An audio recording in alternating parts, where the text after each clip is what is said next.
This week on My Global Adventure. I was intimidated to visit the Maori. You're pummeling towards the earth. You're gonna die. I'm a lamb chopper. Here we go. 3, 2, 1, bungee!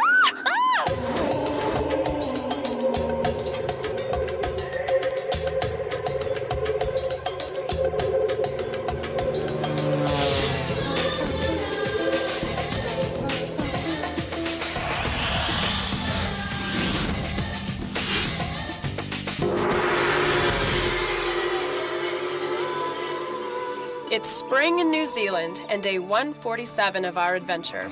The New Zealand countryside is as green and as beautiful as I expected. We're heading south towards the town of Rotorua, where we will attend a ceremony at a Maori meeting house. I know that New Zealand is home to some of the wackiest and scariest adventures on the planet, including the birth of the famous bungee jump. I have a sneaking suspicion that this crazy little island may force me to face some of my own fears. I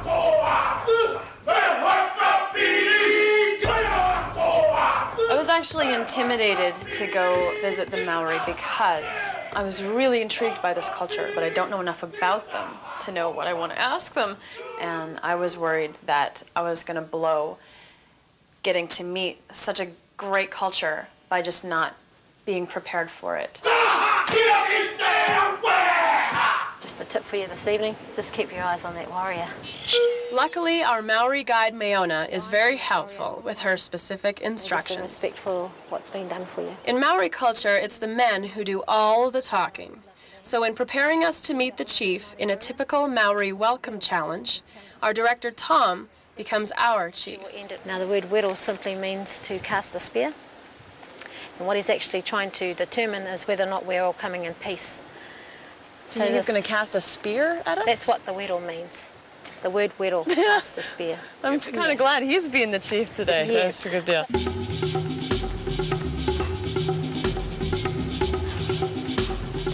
He'll proceed up towards us all, and then he'll place to the ground what we call the take, little leaf form. And that represents what we know it as the peace offering. We'll slowly move forward this evening. So just out of curiosity, if he were to not pick up that leaf, what would happen? We wouldn't be going on to the marae. It might be part of the dinner. Oh, okay. If he either walks over it or picks it up and throws it to the side, we've come to fight. Pick up the greenery there. And then we'll slowly move back. It's okay. Okay, we're going to move on. Now, once he's received that from the ground, he's shown that we have come in peace, so we then are allowed to proceed on. You will hear a call that is only done by the woman. It's called the kaikaranga. The tribe that is welcoming us will perform chants that simply tell about this area. Now from there, we'll walk through the doors inside the house, all the men to the left and all the ladies to the right. There was a particular moment where my mood changed about being at the Maori ceremony from start to finish. And that was when we finished being greeted or being welcomed. At the end, they do a hongi, which is kind of what we know as an Eskimo kiss, but it's where you just touch noses. To be in someone's face is usually a really aggressive act. But here, that was how you were welcomed, and that is how you became part of the family. It symbolizes two people sharing a breath. And when I heard that, I thought, I don't know why, but it just kind of relaxed me. And it actually made me feel like part of the family. The Maori have incorporated tourism into their culture, no doubt about it, in the same way that tourism has done that in other parts of the world. To me, I think the difference was that the Maori people have been more respected in New Zealand than other indigenous cultures have been in other lands. Thank you very much for your warm welcome. I promise you we come in peace.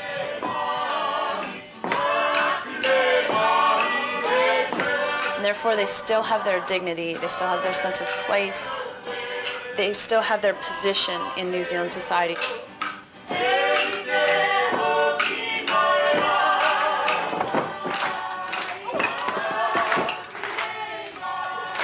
My encounter with the Maori culture was every bit as intriguing as I thought it was going to be. I now understand that what starts out as an almost frightening welcome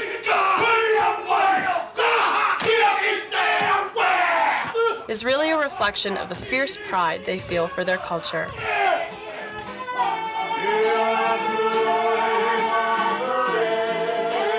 This trip has reduced a lot of fears that I've had through eliminating ignorance. I know more about cultures, I know more about people, I know more about the world than I did before. And so I'm not as afraid of the world, I'm not as afraid of other people, or going into new situations or experiencing new things. Ready? I reached back to pull that ripcord, and as soon as I pulled it, you're pummeling towards the earth, you're gonna die.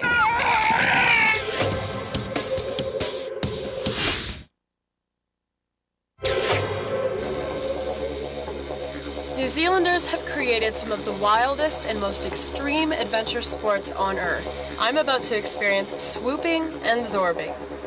A zorbanaut is one who climbs inside a large plastic inflatable hamster ball and is thrown down a grassy hill. You jump inside, there's two skins, 700 millimeters between the two skins of air, so it's all nice and squishy and soft. And we take you to the top of the hill, and then we throw you down. Simple. This is how we normally bring the Zorbs up. Okay. They come trundling up on this big Zorbulator and down here, but... Zorbulator. Half the fun of your job has got to be coming up for names. Do you know that Zorb is in the Oxford English Dictionary? Really? I made up a word.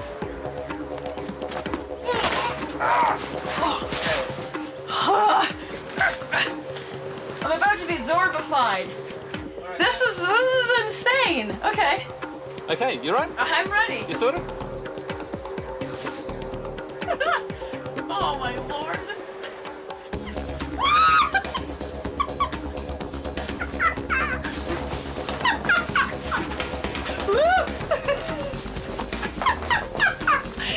It's raining, it's pouring, I'm in the ball, I'm zorbing.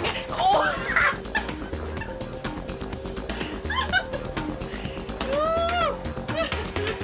Oh.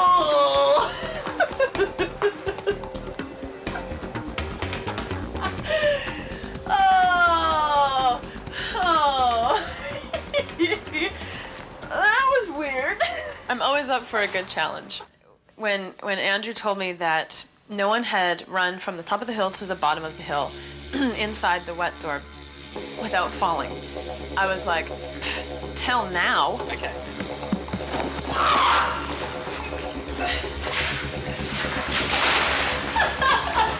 Perfect. That eliminates the getting wet part. Stay on your feet, running for as long as possible, and win the prize. Okay.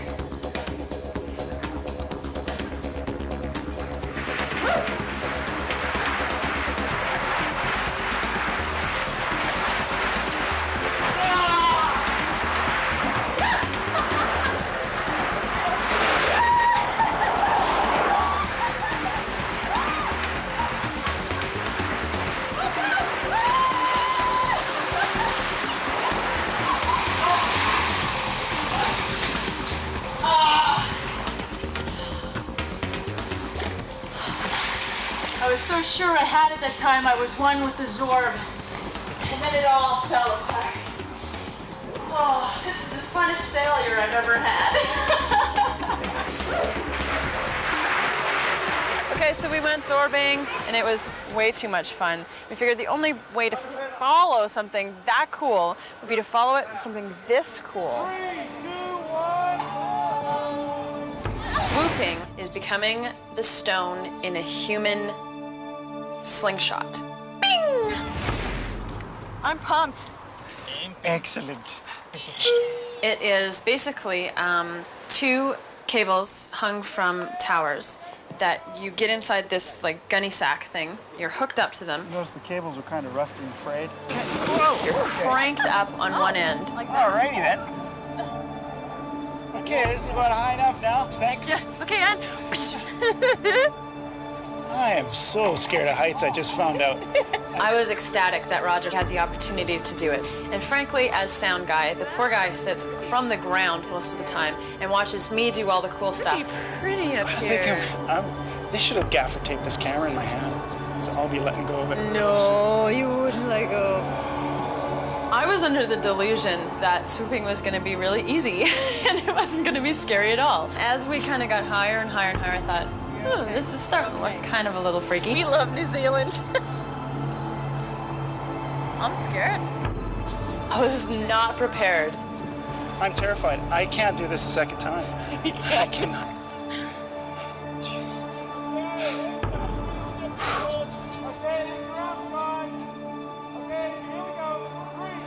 Okay.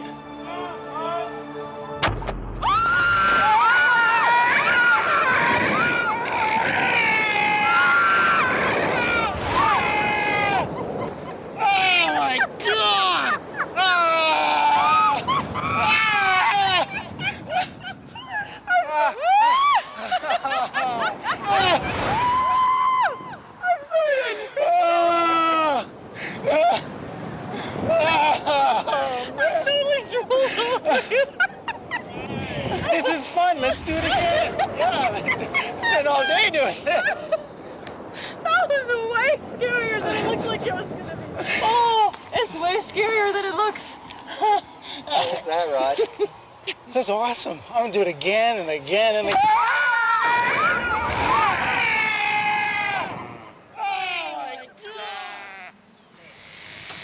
Oh, I'm nervous.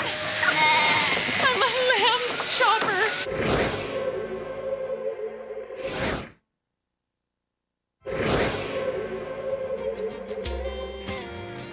New Zealand is big sheep country, and some of the world's finest wool is produced right here in these hills. Not far from the rural village of Taupo is a large sheep station, where I'm about to try something I never imagined doing before. Hi, Patty. Hi. Asia. Nice to meet you. Good, I'm fine. So you're going to let me shear some of your sheep today. Yep. Are you scared as I am of that idea? No, I'm sure it'll be no trouble for you. Okay. Yeah. The first thing I am afraid of is that I'm going to and off his ear will come or something. How do you... But perhaps you should come and see how it's done first and then have a go after that. Patty Lowry operates a fairly big sheep operation. About 5,000 ewes, and all of them with new offspring. Yeah. Oh. I do have to say, I was intimidated by the idea of shearing my own sheep because, frankly, I'm not a big fan of inflicting pain on helpless animals, and I had a feeling that I was not going to be good at sheep shearing. Okay. And how old are the lambs before they start being sheared? The lambs are shorn at approximately 70 to 100 days old. Really? That early? And how many times in their lifetime do you figure? They're shorn generally twice a year. Okay. And sheep last about 10 years, 5 No, years? up to about 7 years, Okay. 5 to 7 years. Okay, so you get quite a bit of wool off of one sheep. Yep, Times 5,000, that's big business. it's a lot of wool. Yeah. It's a lot of wool.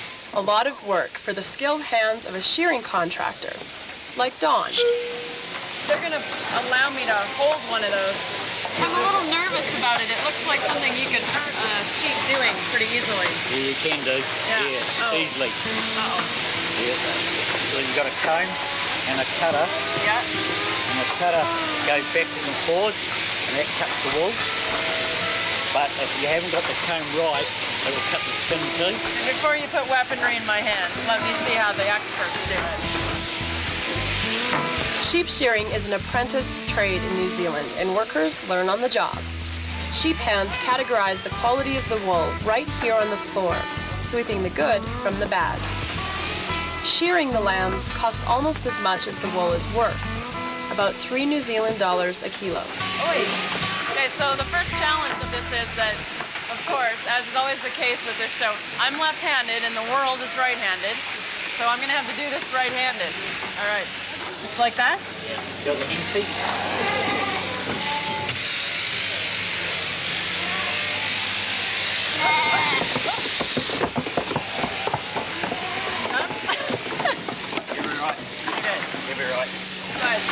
I don't think I'm a sheep shearer by any stretch of the imagination.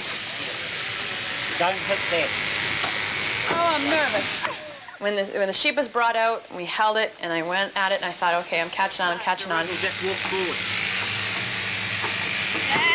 And I ran across this poor little guy's back and took a chunk out of it, like this big. As soon as I saw it, and I saw his skin turning red, and I thought, no, forget it, that's it, I'm not doing this anymore.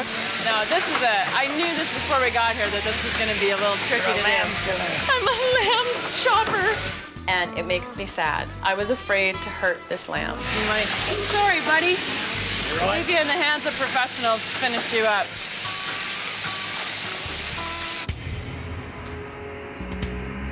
I am scared out of my gourd right now. All set?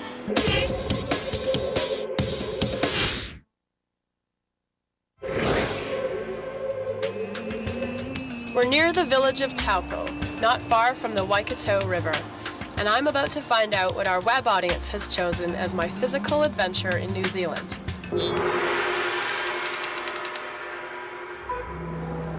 They didn't have to reveal the adventure to me today. I kind of already figured it out. We didn't bungee jump in South Africa. I figured we were probably going to do it here. And we are. And I have to say, I'm scared.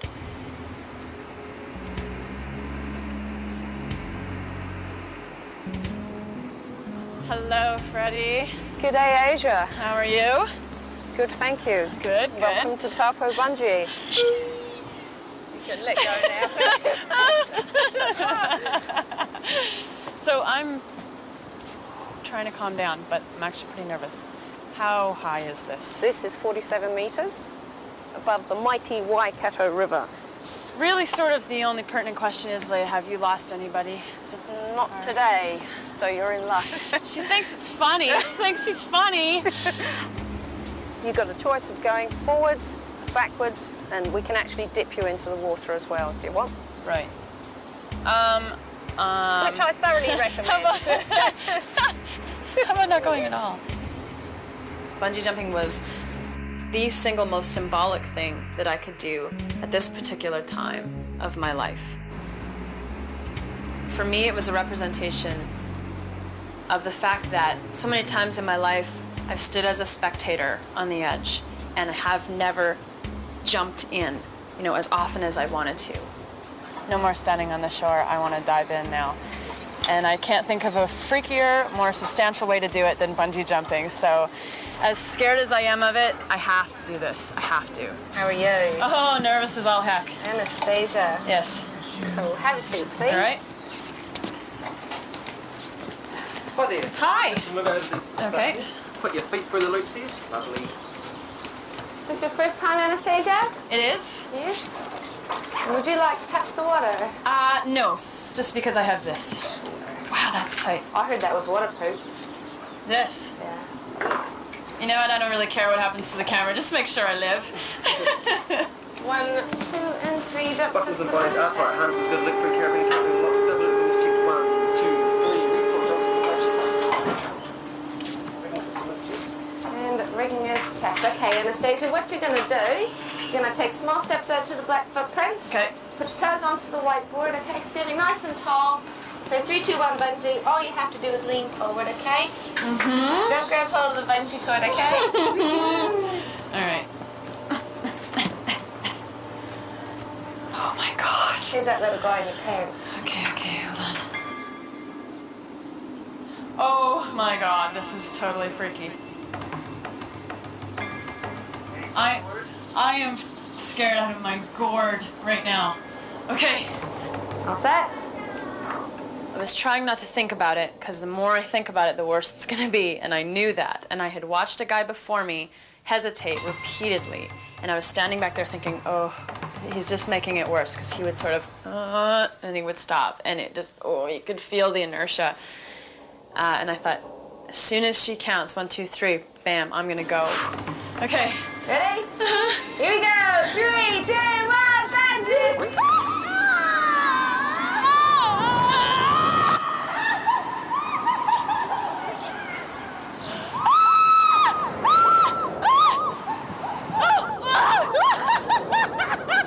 I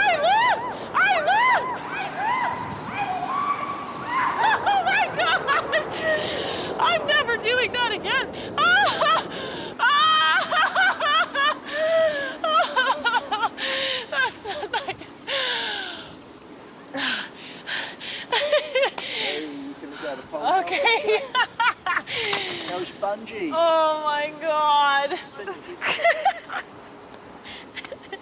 All right, I didn't cry, which I thought I was gonna do. I didn't puke. I didn't lose body fluids at any point in time, so I guess that's good. I am shaking like a leaf though. That is the scariest freaking thing I have ever done in my life. I couldn't believe that I had done it. I couldn't believe I had survived it.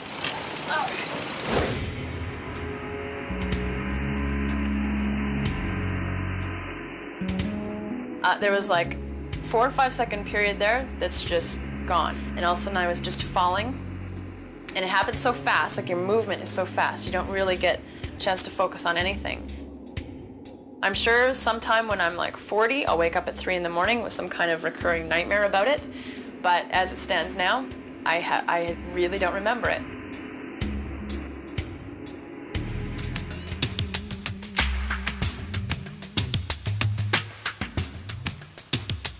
New Zealand suits me. It's been one hilarious, outrageous adventure after another. And that's definitely made it one of my favorite countries on this global adventure.